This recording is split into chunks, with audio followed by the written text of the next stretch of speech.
কালকে রাত্রে আমরা সবাই তোমরা জেনে গেছো আমাদের ঝিমির চ্যানেলটা নেই।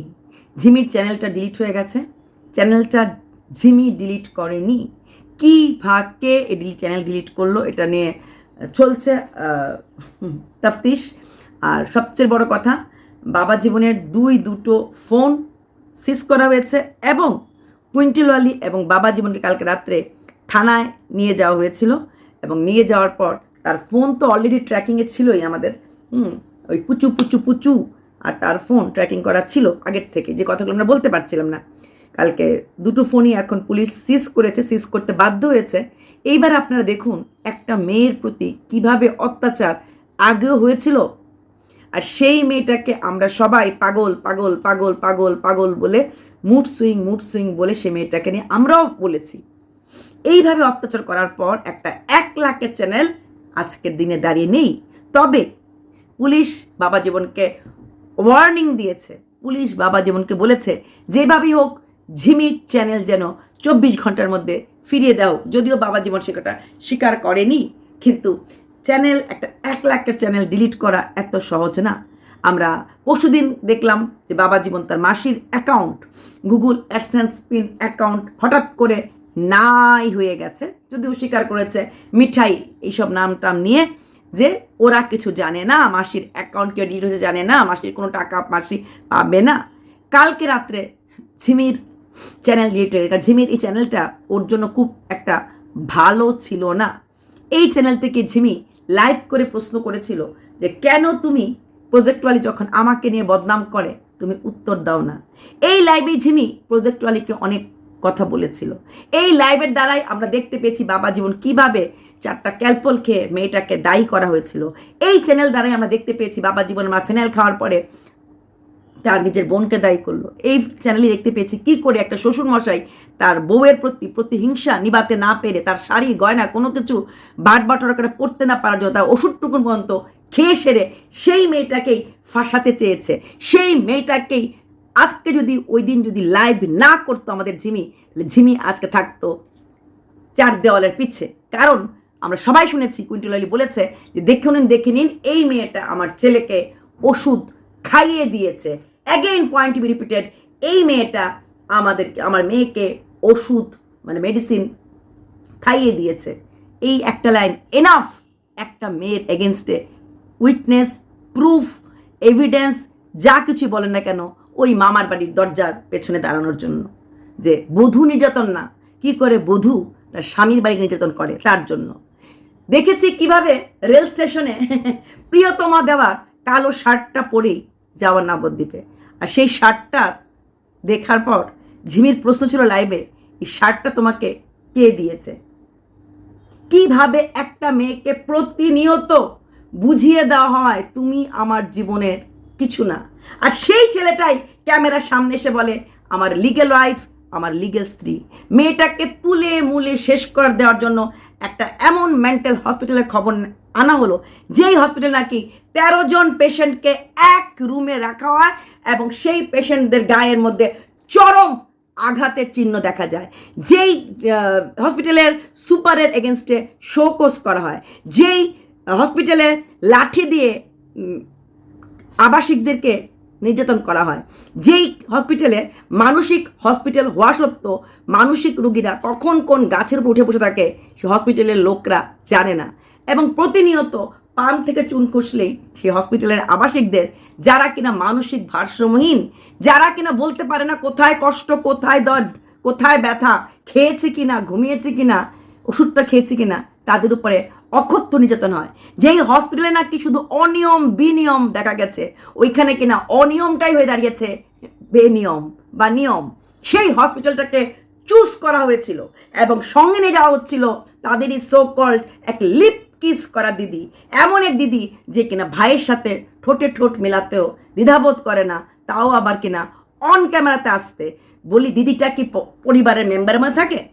যেখানে ঝিমি জন্য দাদা একটা ডাক্তার ঠিক করেছে এবং সেই ডাক্তারের কাছে যাওয়ার জন্য অবশ্যই কুইন্টেল ওয়ালির হাজব্যান্ড ভিটামিন ব্যয় এবং আমাদের বাবা জীবনকে নিয়ে যাওয়া উচিত। কারণ যখন কাউন্সিলিং করা হবে, যখন নিউরো সাইকিয়াট্রিস্ট ওকে দেখবে, রুট কজ জানতে লাগবে। একটা মেয়ের মানসিকভাবে এইভাবে ডিপ্রেশনে যাওয়ার পিছনে কারণ ভালোবাসা নাকি ভালোবাসার নাম দিয়ে মানসিক অত্যাচার। আমরা সবাই জানি পরকীয়া বৈধ, কিন্তু সেই পরকীয়ার দ্বারা যদি কোনো মেয়ের নির্যাতন হয়, যদি কোনো মেয়ে মানসিকভাবে মেন্টাল হ্যারাসমেন্ট হয়, তবে তার সেই স্বামী দেবতাটিকে কিন্তু ভেতরে মামার বাড়ির ওই রডের ভেতরে যাওয়ার নিয়মটা ভারত সরকার দিয়েছে, আমাদের সংবিধান দিয়েছে। পরকীয়া তুমি করতে পারো, কিন্তু সেই পরকীয়ার দ্বারা তুমি কাউকে শেষ করতে পারবে না। সেই পরকীয়ার দ্বারা তুমি কাউকে মেন্টাল হ্যারাসমেন্ট করতে পারবে না। যদি প্রুফ হয় যে তোমার করা পরকীয়ার দ্বারা কেউ মেন্টালি হ্যারাসড হচ্ছে, তাহলে সেই পুরুষটাকে বা সেই মহিলাটাকে অবশ্যই একজন না, যে পরকীয়া করছে এবং যার সাথে প্রজেক্ট করছে, তাদেরকে ওই বারের পেছনে, রড বারের পেছনে দেওয়ার মতো আইন ভারত সরকারের আছে। এখানে প্রতিনিয়ত একটা মেয়েকে কিছুতেই বাড়ির থেকে বের করতে না পারার জন্য, যেখানে করে চিৎকার করে বলতো আমরা কোনোদিন কোনো মেয়েকে বাড়ির থেকে বার করিনি, আমরা কোনোদিন কোনো মেয়ের ক্ষতি চাইনি, আমরা কোনোদিন কোনো মেয়ের ক্ষতি করি না। কিভাবে একটা মেয়েকে দিনের পর দিন, রাতের পর রাত ক্ষতি করা হয়, কিভাবে একটা মেয়েকে মানসিকভাবে সম্পূর্ণভাবে শেষ করে দেওয়া হয়, কিভাবে একটা মেয়েকে বেঁচে থাকার যে ইচ্ছাটা শেষ করে দেওয়া হয়। প্রতিনিয়ত চোখের সামনে যেখানে কিনা প্রিয়তমা আছে, যে বান্ধবীর বাড়িতে, সেই বান্ধবীর ইনস্টাগ্রামে রিলস ঠিক করা হয়। সেই তার বাবা জীবনের প্রিয়তমা যখন ঘরের বউকে অপমান করা হয়, তখন বাবা জীবনের মুখের মধ্যে একদম টাইট করে চেন আটকে রাখা হয়। কিন্তু সেই তার ঘরের বউ যখন তার রক্ষিতার, আমি বলতে বাধ্য হচ্ছি, রক্ষিতার কোনো কথার প্রতিবাদ করে, তখন তার বউকে থামিয়ে দেওয়া হয়। গার্লফ্রেন্ডকে কোনোদিনও থামতে বলেনি, প্রতিনিয়ত বউটাকেই থামিয়ে দেওয়া হয়। বউটাকে চিরতরে থামাতে পারছে না, এটাই তার প্রবলেম। চেয়েছিল চিরতরে সেই বউটাকে থামিয়ে দিতে, কখনো পাগল আখ্যা দিয়ে, কখনো মুড সুইংয়ের আখ্যা দিয়ে, কখনো নার্ভ ব্রেকডাউনের আখ্যা দিয়ে, নানা রকমভাবে। কিন্তু একটা মেয়ে যদি মানসিক রোগী হতো, একটা মেয়ে যদি নার্ভ সুইংয়ে হতো, তাহলে এই যে আজকে গত 1.5 মাস ধরে তার ওপরে যে মানসিক টর্চার চলছে, মেন্টাল হ্যারাসমেন্ট, এইভাবে মেরুদণ্ড সোজা করে দাঁড়িয়ে থাকতে পারতো না।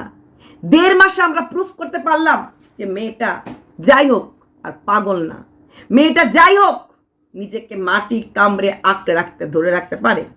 ওর জায়গায় হয়তো আমাদের মতো মানুষ হলো বেরিয়ে যেতে বাধ্য হতো।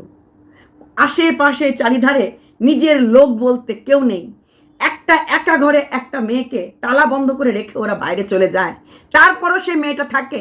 আমরা অনেক কথা ভিডিওতে, বিশেষ করে আমি বলি না, কারণ ভিডিওর বহির্ভূত কথা বলা নিষেধ।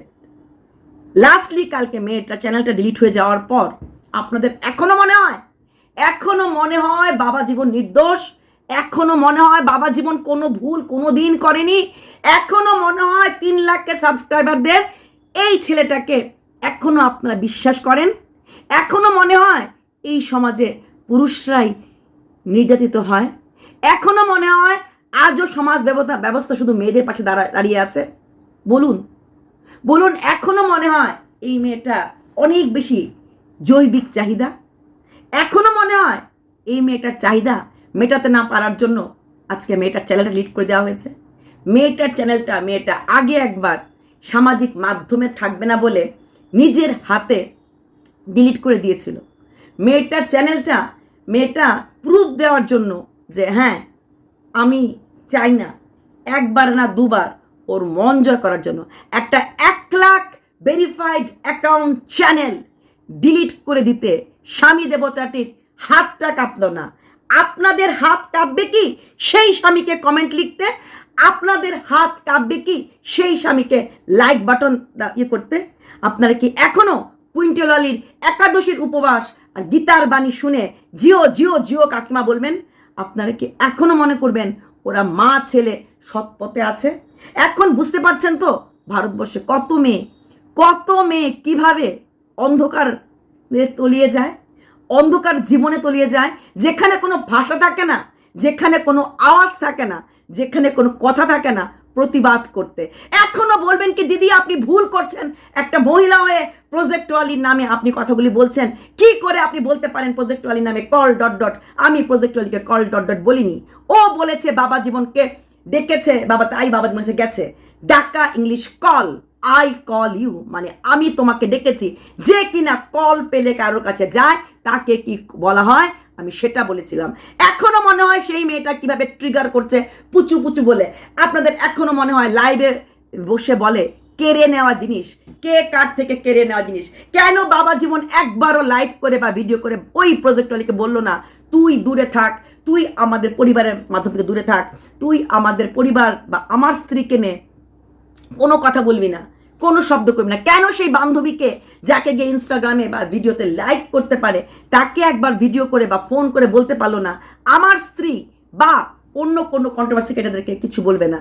কেন বললো না? কিন্তু ঝিমিকে কেন বারবার থামিয়ে দেওয়া হয়? অধিকারের বেলা শুধু ঝিমি, টর্চারের বেলা শুধু ঝিমি, মানসিক নির্যাতনের বেলা শুধু ঝিমি।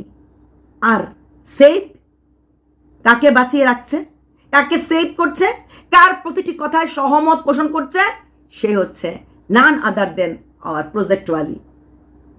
এইবারও তোমরা বলবে, এইবারও প্রশ্ন করবে দিদি বলুন তো আপনি কেন ওই মেয়েটাকে লাইক করেন না? এখনো তোমরা বলবে ছোট্ট একটা বাচ্চা মেয়ে আপনার সন্তান তুল্য, সেই মেয়েটাকে নিয়ে কেন আপনি এরকম ভিডিও করেন? এখনো বলবে, এখনো বলবে আমার সন্তান তুল্য সেই মেয়েটি লাইভে বসে আরেকটা মেয়ের জীবন শেষ করার জন্য নিজে বেঁচে আছে, আরেকটা মেয়ের সংসার ভেঙে গুড়িয়ে দিয়ে নিজে সংসার গড়ার স্বপ্ন দেখছে, আরেকটা মেয়ের স্মৃতির সিঁদুর মুছিয়ে দিয়ে নিজে সে সিঁদুর পড়তে চাইছে। তবে এখনই কি তোমরা সেই মেয়েটার হয়ে কথা বলতে আমাকে অনুরোধ করবে? বলো কে দিল ঝিমির চ্যানেল ডিলিট করে? কেন বাবা জীবনের দুটো ফোন সিজ করা হলো?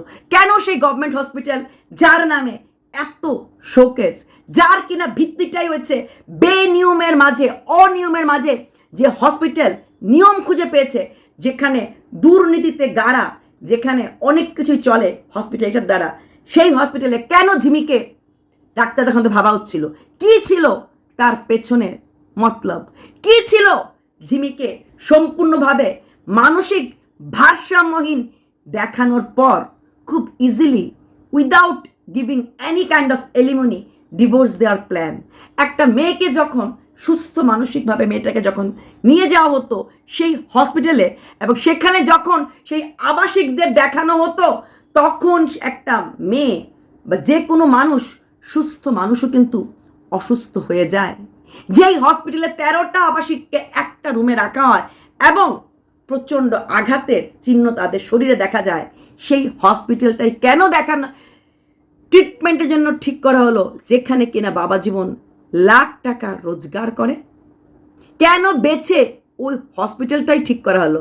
এবং কেন সেই হসপিটালে নিয়ে যাওয়ার জন্য সেই ঠোঁটবন্দি দিদিকে নিয়ে যাওয়ার জন্য রিকোয়েস্ট করা হলো? সে কি পরিবারের মেম্বার ছিল? ওই 6 জন ছাড়া আর কি কেউ পরিবারের মেম্বার ছিল? তবে কেন? এতগুলো কেনর উত্তর তোমাদের আছে কি? পারবে কি দিতে? বলো তো। আজও তোমরা বলবে ঝিমির দ্বারা সংসার হবে না, ঝিমি সংসার করতে পারবে না, ঝিমি টিকতে পারবে না। ঝিমি যেখানে অশান্তি সেখানে একটা মেয়েকে প্রতিনিয়ত মেয়ের চোখের সামনে যদি তার প্রেমিকার দেওয়া সেই শার্টটা পরতে দেখা যায়, সেই মেয়েটা ঘুরতে গিয়েও কি হাসতে পারে? সেই মেয়েটা ঘুরতে গিয়েও কি হাসতে পারে যখন তার সতীন তাকে নিয়ে লাইভে কথা বলছে? সেই মেয়েটাও ঘুরতে গিয়ে কি হাসতে পারে যখন তার স্বামী দেবতাটি একটি মাত্র কমেন্টে রিয়েক্ট দেয় যেখানে বলা হয় ঝিমি হাঁটাও জীবন বাঁচাও? সেই মেয়েটা কি তখনও হাসতে পারে যখন তার কানে কথা চলে গেছে তার স্বামী দেবতাটি সেই মেয়েটি যার বাড়িতে আছে তার ইনস্টাগ্রামে রিলসে গিয়ে লাইক করছে কারণ সে নাকি তার বান্ধবী? নাকি উচিত ছিল বাবা জীবনের ওই মেয়েগুলির ইনস্টাগ্রামগুলি ব্লক করে দেওয়া, ওই মেয়েগুলির সাথে কোনো রকম সম্পর্ক এই মোমেন্টে না রাখা? উত্তরগুলি দিতে পারবে তো? তোমরা যারা আমাকে তোমাদের প্রশ্ন করছিলে ঝিমির কথা বিশ্বাস করা যায় না, ঝিমি তার বাবাকেও খারাপ বলেছে, আমি অস্বীকার করিনি। ঝিমি প্রচুর ভুল করেছে। ভুলগুলির পেছনে কারণ একটাই, আজ নেই তো কাল ও মেরা হো যায়গা, আজ নেই তো কাল ও মেরা পাস আয়েগা। কিন্তু সেই দিনটা আজ হইল না। আর এই চ্যানেল ডিলিট একটাই কারণ, এই চ্যানেল থেকে ঝিমি লাইভে প্রচুর কিছু দেখিয়ে দিয়েছে কিভাবে টর্চার করা হয়েছিল। ওই চ্যানেলে একটা লাইন কুইন্টাল আলী যে বলেছে, দেখে যাও বাবুকে মেরে খাইয়ে দিল, এই লাইনটা এনাফ একটা মেয়ের এগেনস্টে ফেক এলিগেশন কি করে লাগানো যায়। তাই কি চ্যানেল ডিলিট হয়ে গেছে? চ্যানেল কিন্তু এবার ঝিমি ডিলিট করেনি। চ্যানেল কে ডিলিট করেছে? কে? বাবা জীবন নিজে? বাবা জীবনের কোনো বন্ধু? কাকে দিয়ে ডিলিট করানো হয়েছে? হঠাৎ করে পরপর দুদিনের মধ্যে মাসির গুগল অ্যাডসেন্স পিন অ্যাকাউন্ট নেই, আর নেক্সট দিন স্ত্রীর চ্যানেল ডিলিট হয়ে গেল। বা রে বা, গভীর রাত্রে চ্যানেল ডিলিট কি করে সম্ভব? কি করে হয়? আর কেনই বা পুলিশ স্টেশনে তার দুটো মোবাইল সিজ করেছে? কি আছে সেই মোবাইলে যাতে পুলিশ বাধ্য হয়েছে মোবাইল দুটো সিজ করতে? বাঁচতে পারবে কি বাবা জীবন? বাঁচা উচিত কি আইনের হাত থেকে? আমার তো মনে হয় না। এমন শিক্ষা তাকে দেওয়া উচিত, ভবিষ্যৎ প্রজন্ম যেমন এই কাজগুলি করার আগে আরেকবার ভাববে। এক বাবা জীবন না, এমন বাবা জীবন ঘরে ঘরে অনেক আছে যারা নানা রকমভাবে ট্রিগার করে। তারপর সেই স্ত্রীরা যখন ভারসাম্য হারিয়ে নানা রকম গালি দেয়, সেই গালি দেওয়াটাকেই ক্যামেরাবন্দি করা হয় বা সেই গালি দেওয়াটাই লোককে শোনানো হয়। প্রতিনিয়ত যখন একটা মানুষকে খোঁচানো হয় না, সে মানুষটা ভালো থাকতে পারে না, কিন্তু মুখ খুলেও কাউকে বলতে পারে না। আমাদের ঝিমির হয়েছে এই অবস্থা। কাকে সে বলবে? এই ছেলেটাকে সে নিজে চুজ করেছিল? কাকে সে বলবে যার জন্য সে মা, মাসি, বাবা সবাইকে ছোট করেছিল? বলার জায়গাটাই তো কোথাও রাখেনি। তাও তোর মা বাবা ভালো, ওর পাশে আছে এখনো। একটা কথা গুলাবকে বলবো, ডাক্তার দেখাতে নিয়ে যাবে, সঙ্গে তোমার বেয়াই আর ওয়ান অ্যান্ড অনলি জামাইকে নিয়ে যাবে। বাই।